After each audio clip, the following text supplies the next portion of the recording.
Wilfried Galland, bonjour. Bonjour Grégoire. Que s'est-il passé la semaine dernière? On a grosso modo 3 semaines de correction sur les actions européennes, mais ça s'est accéléré quand même depuis une semaine, 10 jours.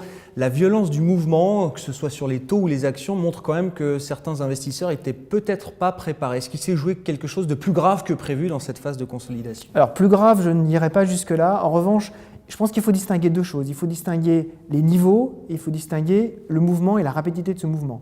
Sur le niveau, il y a rien qui aujourd'hui est inquiétant. Aujourd'hui, on est sur la dette française par exemple, on est à 0,8, on est à 0,5 sur la dette allemande. Donc en fait, on est vraiment sur des niveaux qui sont tout à fait corrects. Ça reste supportable pour les pays de la zone. Ça reste supportable et finalement sur la partie action, quand on regarde le CAC 40, on est revenu autour de 5100, c'est-à-dire un niveau là aussi totalement supportable. La question, et ça c'est la vraie question, c'est la violence du mouvement. On a eu des mouvements extrêmement violents, en particulier sur la partie taux.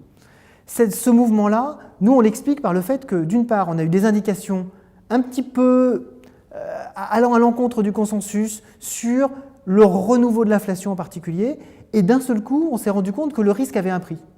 Et ce risque-là, ce prix-là, d'un seul coup, a été remis violemment dans le marché. Ça pose la question, est-ce que Mario Draghi s'est trompé? Enfin, est-ce que le marché, une partie du marché pense que Mario Draghi s'est trompé, surestimant le risque de déflation, surdosant son QE, son programme d'achat de dette, et qu'il ne pourra pas le tenir jusqu'au bout? Est-ce que c'est ça que c'est le bras de fer que le marché a engagé avec Mario Draghi là? En tout cas, c'est exactement la question que posait le marché, en disant finalement, non pas est-ce qu'il s'est trompé, mais est-ce qu'il n'a pas été trop bon? Est-ce que ça n'a pas marché trop bien, trop vite, trop rapidement? Et finalement, est-ce que tout ceci ne va pas s'arrêter? La question, c'est est-ce que Mario Draghi va finir par ne pas faire ce qu'il dit, ce qui serait quand même la première fois un vrai problème de crédibilité? Pour l'instant, ce n'est pas notre scénario. Bon, votre scénario, c'est qu'il ira jusqu'au bout.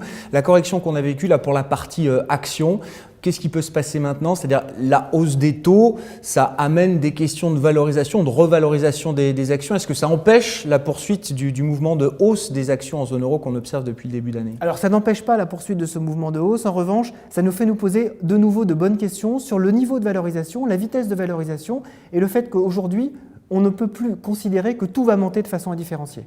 Bon, vous nous disiez il y a un mois, il faut commencer à penser à prendre ses profits, bien vu Wilfried. Est-ce que là on peut commencer à se repencher sur le marché, que ce soit les actions ou les taux, mais surtout les actions? Alors je dirais il faut commencer effectivement à se repencher sur le marché, mais surtout en ce moment il ne faut surtout pas se précipiter, les mouvements sont rapides, il faut laisser les mouvements un petit peu se calmer. Wilfried Galland, merci. Merci beaucoup Grégoire.